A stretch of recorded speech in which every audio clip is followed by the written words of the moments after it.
тиши перевала, где скалы ветрам не помеха, помеха на тропах таких, на какие никто не проник, никто не проник. Жило-поживало веселое горное эхо. Оно отзывалось на крик, человеческий крик. Когда одиночество комом подкатит под горло, и сдавленный стон еле слышно в обрыв упадет, Крик этот о помощи эхо подхватит,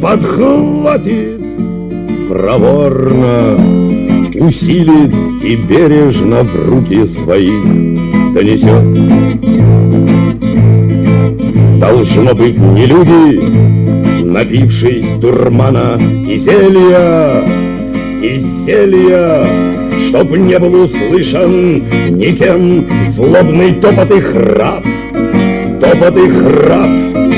пришли умертвить, обеззвучить живое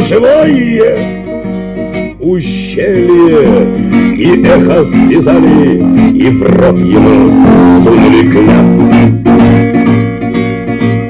Всю ночь продолжалась кровавая злая потеха,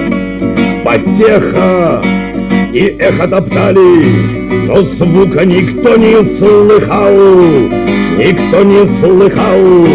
К утру расстреляли притихшее горное эхо, и брызнули слезы, как камни из раненых скал. И брызнули камни, как слезы из раненых скал.